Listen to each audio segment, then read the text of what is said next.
Já passava da meia-noite, nós dois olhamos para todos os lados com medo que a sombra fosse nos seguir. Não havíamos dado mais que poucos passos, quando ouvi um barulho, como o som de pés pisando no cascalho. A evidência de que alguém estava por perto era clara, mas não conseguimos ver ninguém. José e eu nos movemos mais rápido. Estávamos prestes a chegar na saída da rampa da estação, quando vi que meu amigo caiu no chão e de repente uma força começou a arrastá-lo, pois ele não conseguia ver ninguém. Isso o levou para a parte escura da estação. Naquele local havia várias árvores frondosas que impediam a passagem do luar. José gritou, desesperadamente, me pediu ajuda. Eu não sabia o que fazer. Olá, eu sou o Joe e este é o canal Mais Uma de Terror. O que eles presenciaram naquela noite mudaria para sempre a vida deles. Estão preparados para mais uma história arrepiante?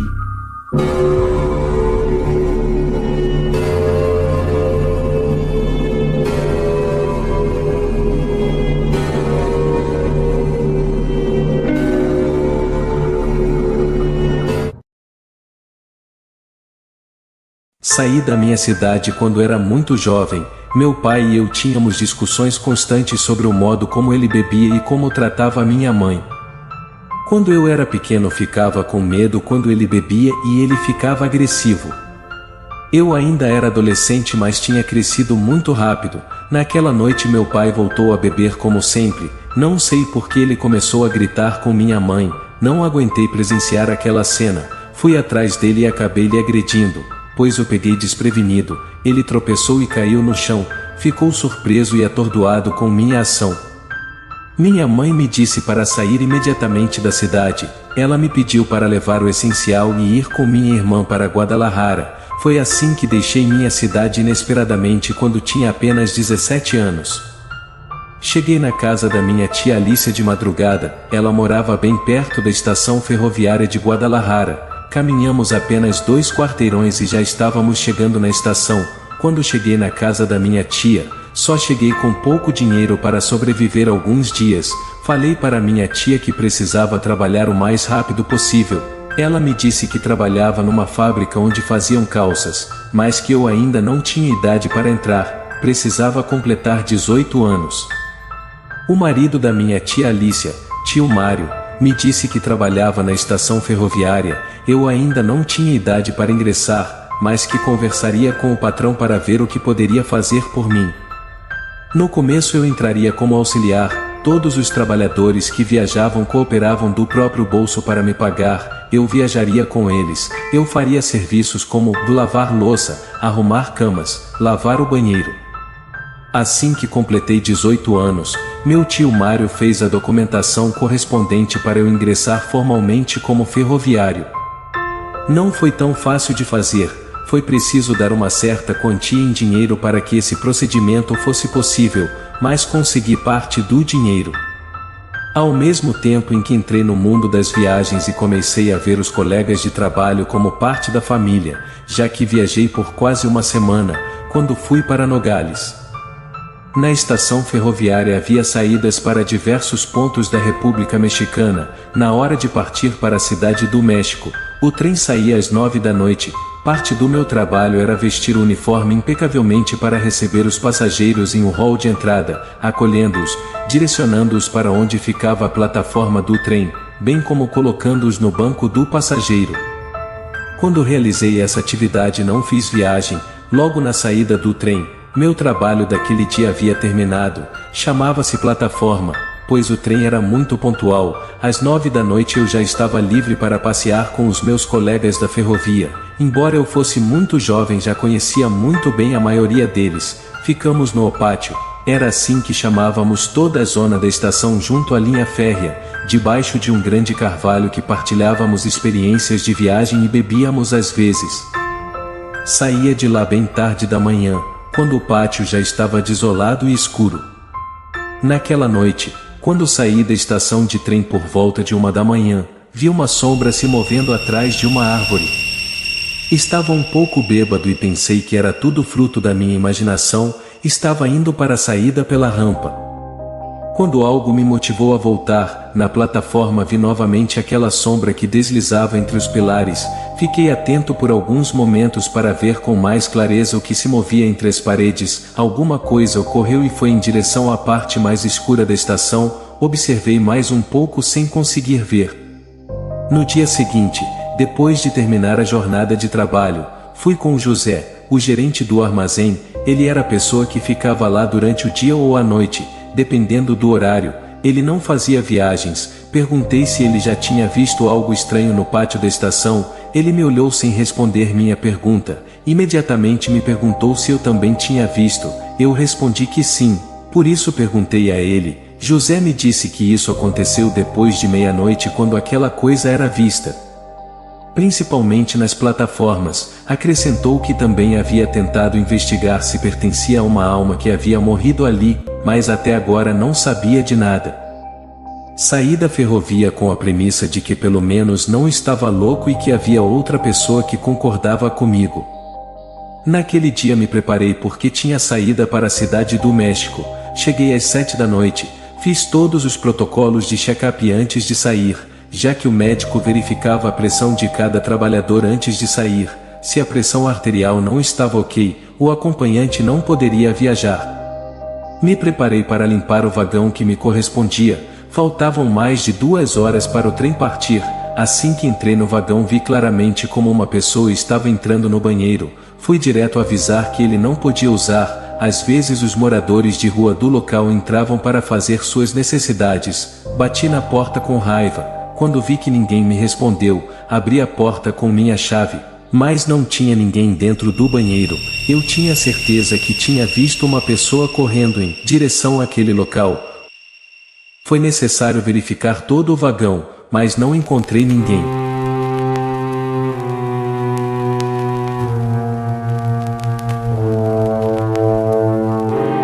Durante minha viagem à cidade do México, depois de atender cada um dos passageiros e realizar minhas atividades, fui até o fundo do vagão por um tempo, para observar a paisagem.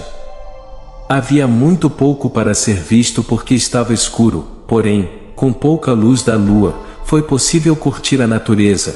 Juan, também funcionário e amigo de viagem, se aproximou de mim, me perguntou se eu não tinha visto nada de estranho no meu vagão.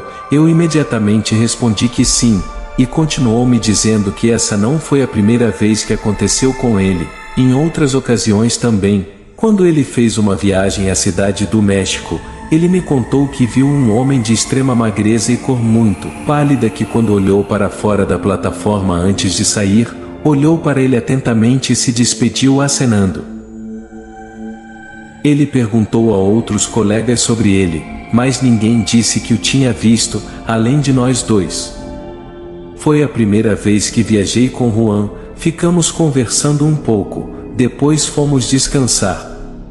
Antes de chegar na próxima estação, me acomodei no banco de trás. Era aquele que sempre nos designavam para viajar e o frio começava a penetrar nos ossos, então me cobri completamente com meu cobertor. Adormeci, até que houve um momento em que ouvi alguém chamando meu nome. Acordei e de repente fiquei atento por um momento, tentando entender o que havia acontecido.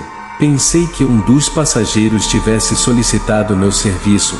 Levantei e caminhei pelo corredor, procurando a pessoa que necessitava da minha ajuda, mas quase todos os passageiros permaneceram dormindo, exceto um ou outro que tentou ver algo na escuridão. Voltei para o meu lugar. Dessa vez não adormeci, estava atento a qualquer barulho. De repente, ouvi claramente alguém dizendo meu nome novamente. Não tive mais a menor dúvida de que alguém havia falado comigo. Depois do ocorrido não ouvi mais nada. O trem emitiu o clássico apito de que estávamos chegando a uma das cidades. Embora fosse noite, não faltavam vendedores na plataforma, oferecendo serviços de comida e bebida. O trem tinha serviço de refeitório. Em determinado horário o serviço de restaurante fechava e não era possível comprar comida, então os passageiros aproveitavam para descer um momento e consumir alguma coisa. Me aproximei de uma das vendedoras para comprar um chocolate quente.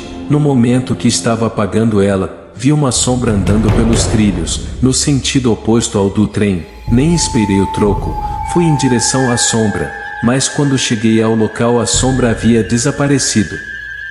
A viagem de volta foi sem problemas. Chegamos em Guadalajara à noite. Foi necessário esperar a saída de todos os passageiros. Foi assim que consegui limpar o vagão inteiro. O banheiro era o lugar que eu menos gostava de limpar. Enquanto eu lavava, fecharam a porta por fora. Tentei abrir sem sucesso. Gritei muito alto, até que Juan veio abrir. Perguntei a ele quem tinha me trancado no banheiro. Ele pareceu surpreso e disse que só tinha entrado no vagão para sairmos e tomar uma cerveja. Foi nesse momento que ele me ouviu gritar. Eu disse a Juan que eu não tinha ideia de quem poderia ter feito isso comigo. Felizmente ele passou por ali, senão teria ficado a noite toda naquele lugar. Juan e eu saímos. Primeiro fomos sinalizar nossa chegada. Enquanto cruzávamos os trilhos pude ver novamente aquela sombra que se movia rapidamente. Juan me deu um tapinha no ombro e apontou na mesma direção. Eu não tinha mais a menor dúvida sobre o que aconteceu. Estaria mentindo se dissesse que isso não nos assustou. E já eram quase 11 da noite. A estação estava vazia e escura, com o frio que antes parecia ser um ligeiro nevoeiro. Só que ao fundo, no armazém, ouvimos uma música que tocava no rádio de Félix. O que quer que estivesse naquela estação parou. Eu sabia porque parei de ouvir o som de pés pisando nas pedras soltas. Ficamos ali sem saber como reagir, mas notamos que a sombra começou a se mover em direção ao local onde estávamos.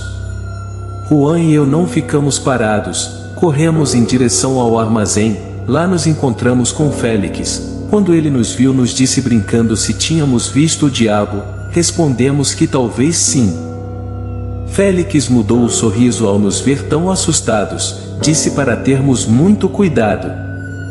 Trabalhava no turno da noite há vários anos e já tinha visto de tudo, mas preferia ficar quieto para não zombarem dele. Sentamos ao lado do Félix. Quando ele percebeu o nosso interesse, começou a nos contar que há vários anos conheceu outro colega de trabalho, como nós, e também fez uma viagem. Nos disse o seu nome e as suas características físicas. O seu nome era Rogério. Eu não o conhecia. Juan tentou se lembrar dele. Ele disse que talvez tivesse saído de viagem com ele. Félix prosseguiu dizendo que se tornou maquinista ferroviário, e não precisamente porque dirigia o trem, mas porque era isso que diziam aos que alcançavam um posto mais alto na ferroviária, que ele era o encarregado de supervisionar funcionários como Juan e eu.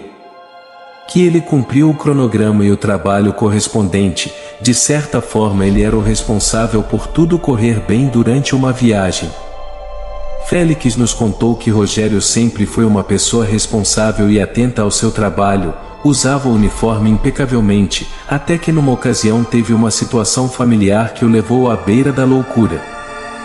Félix nos disse que não sabia exatamente se o que realmente o chateou foi porque sua esposa o abandonou, ou talvez houvesse outro motivo mais forte. Ele não tinha certeza disso. O fato é que quando ele perdeu a sanidade, ele negligenciou completamente sua imagem e seu trabalho. Foi necessário despedi-lo. Poucos dias depois ele começou a ser visto na ferrovia como um morador de rua. Todos os dias chegava no mesmo horário, às 7 da manhã, como se ainda houvesse um pouco de consciência em sua mente em relação ao seu trabalho.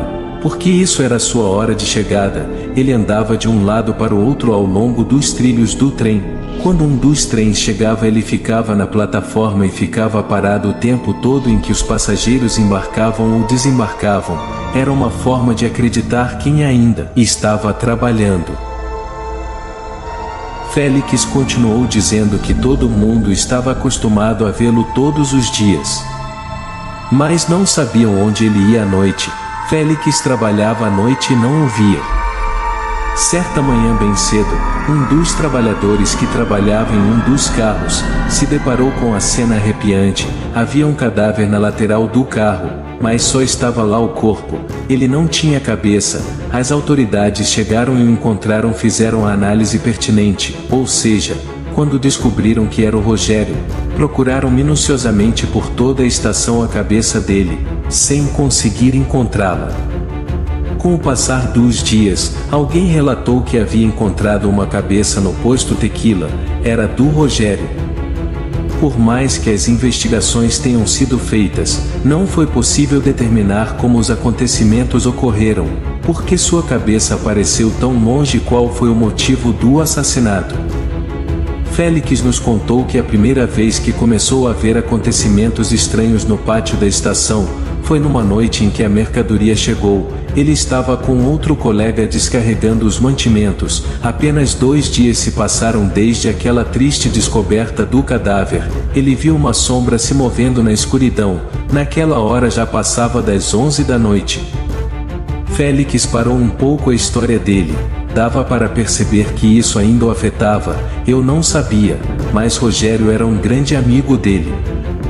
Após a pausa, Félix continuou dizendo que daquele dia em diante viu alguém se escondendo pela escuridão.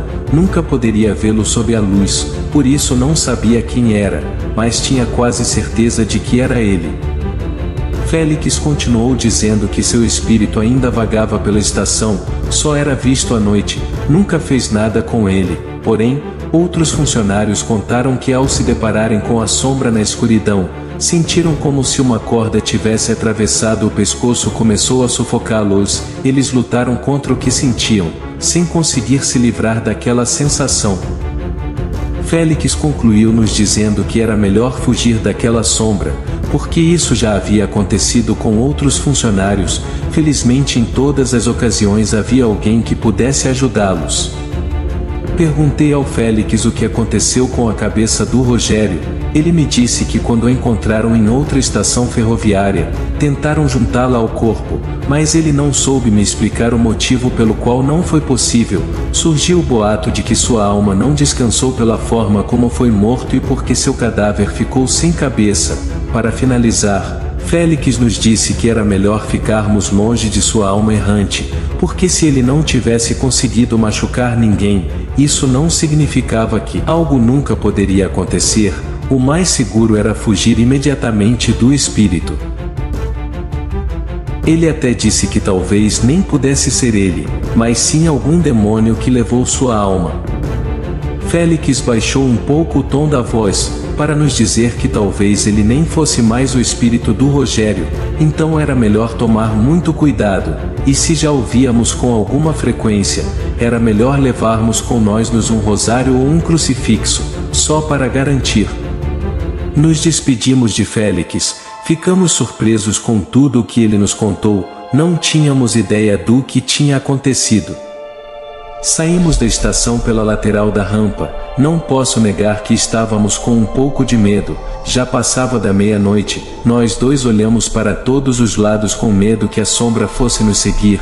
Não havíamos dado mais que poucos passos, quando ouvi um barulho, como o som de pés pisando no cascalho. A evidência de que alguém estava por perto era clara, mas não conseguimos ver ninguém. José e eu nos movemos mais rápido. Estávamos prestes a chegar na saída da rampa da estação, quando vi que meu amigo caiu no chão e de repente uma força começou a arrastá-lo, pois ele não conseguia ver ninguém. Isso o levou para a parte escura da estação. Naquele local havia várias árvores frondosas que impediam a passagem do luar. José gritou desesperadamente, me pediu ajuda. Eu não sabia o que fazer. Senti que se me aproximasse do local aconteceria comigo a mesma coisa que meu amigo. Corri em direção ao armazém, disse ao Félix para ajudar meu amigo. Ele não hesitou, embora já fosse um homem idoso. Pegou sua faca e eu fui atrás dele. José ainda lutava contra aquele ser sinistro. Ouvimos seus gritos desesperados. Assim que chegamos ao local, Félix iluminou o espaço com uma lanterna de mão. Era a primeira vez que ele via aquela entidade. Seu corpo parecia forte, ele era de grande estatura, mas não tinha cabeça. Estava sufocando meu amigo com uma corda. Ele lutava com as mãos tentando tirá-la, mas a força daquele ser era maior que a de qualquer ser humano. Fiquei paralisado sem saber o que fazer. Tive medo que acontecesse comigo o mesmo que aconteceu com José. Ele implorou para resgatá-lo. Não percebi quando Félix foi em cima dele, tentando cortar a mão que estava segurando José. Ele só conseguiu fazer um arranhão, pois a entidade pegou Félix.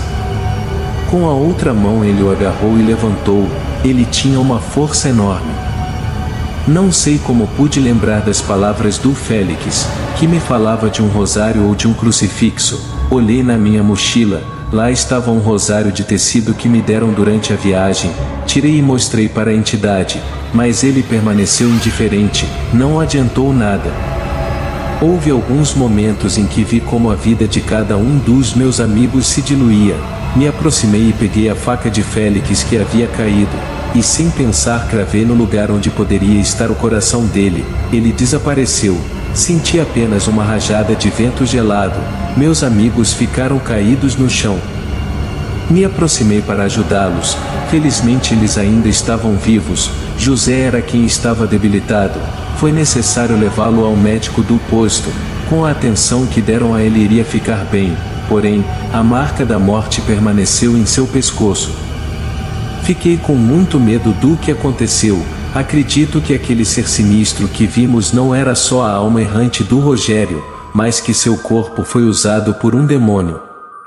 Outros companheiros dizem que ouviram e viram a sombra sem que ela os machucasse, mas já não confio em mim mesmo. Tento sair pela entrada principal da estação ferroviária, acho que é mais seguro. Ainda há colegas que dizem que esse ser se esconde no pátio da estação, entre os vagões e entre os trilhos do trem. Ocasionalmente, ouço o barulho de galhos secos sendo pisados, bem como movimentos na escuridão, mas saio imediatamente. Dizem que até hoje o espírito do homem decapitado ainda assombra.